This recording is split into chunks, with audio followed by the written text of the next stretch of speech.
திறப்பிலே 5 நிமிடங்கள்.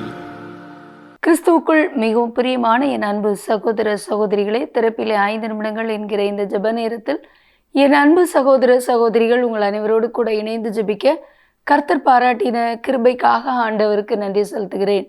இன்றைக்கும் ஒரு முக்கியமான காரியத்திற்காக நாம் ஜெபிக்க இருக்கிறோம். நம்முடைய இந்திய தேசம் சுதந்திரம் பெற்று 79 ஆண்டுகளாகியும் தற்போது வரையிலும் கொத்தடிமைகள் இருக்கின்ற ஒரு அவல நிலையை இந்தியா முழுவதிலும் பார்க்க முடிகிறது. இந்த கொத்தடிமை நிலையை நீக்குவதற்காக ஒரு தனி சட்டமே 1976ஆம் ஆண்டு இயற்றப்பட்டது. ஒரு மனிதனை மற்றொரு மனிதன் அடிமையாக கொள்வது என்பது மிகப்பெரிய குற்றமாக அறிவிக்கப்பட்டது. ஆயினும் தற்போது வரையிலும் 50 ஆண்டுகளாகியும் இந்த நிலை நீடித்து வருகிற செய்தியை அறிய முடிகிறது.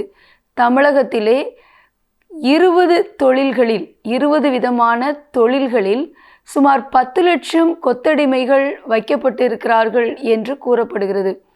குறிப்பாக செங்கற்சூளை, அரிசி ஆலை, தீப்பெட்டி தொழிற்சாலை இப்படிப்பட்ட இடங்களிலே 24 மணி நேரத்தில் 16 மணி நேரத்திற்கு மேலாக வேலை பார்த்து தாங்கள் என்றைக்கோ வாங்கின கடனுக்காக காலம் முழுவதும் அவர்களுக்கு அடிமைகளாக இருந்து தங்களுடைய சொற்ப பணத்தை கூட பெற முடியாமல், அவர்களுக்கு போதிய உணவு, உடை, தங்க இடம் சரியாக கிடைக்காமல் வாழ்நாள் பொழுதும் பூட்டப்பட்ட இடங்களிலே இருக்கக்கூடிய ஒரு சிலர் அல்ல, பல லட்சம் பேர் நம்முடைய தமிழகத்தில் இருக்கிறார்கள்.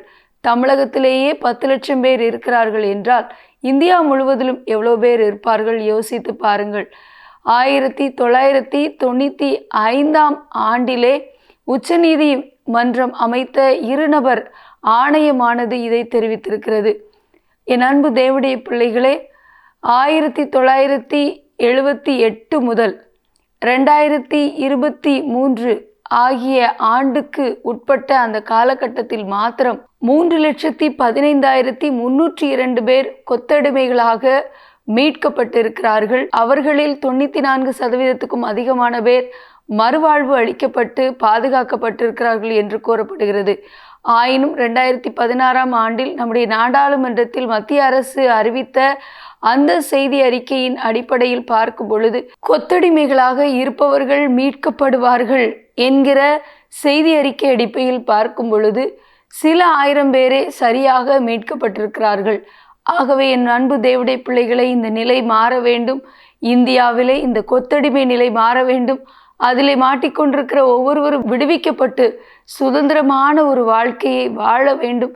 இதற்காக நாம் இந்த நாளில் பாரத்தோடு ஜெபிக்கலாம். எங்கள் அன்பின் பரலோக பிதாவே, ஆசீர்வதிக்கப்பட்ட நாளின் காலை வேளைக்காக நன்றியோடு துதிக்கிறோம், ஸ்தோத்திரிக்கிறோம்.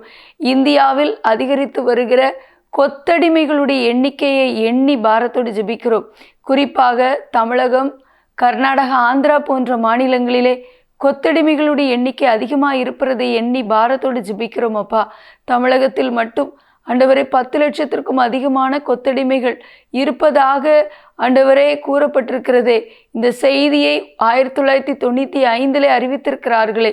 ஆண்டவரே, மனமிறங்கி இந்த சூழ்நிலை மாற ஜெபிக்கிறோம். ஆண்டவரே, தமிழகத்திலிருந்து 65,000 பேர் கொத்தடிமைகளாக மீட்கப்பட்டு இருக்கிறார்கள் என்பதை எண்ணி இப்படிப்பட்ட சூழ்நிலையில் இருந்து எங்களுடைய மாநிலம், எங்களுடைய மாவட்டம், எங்களுடைய தேசம் பாதுகாக்கப்பட ஜெபிக்கிறோம்.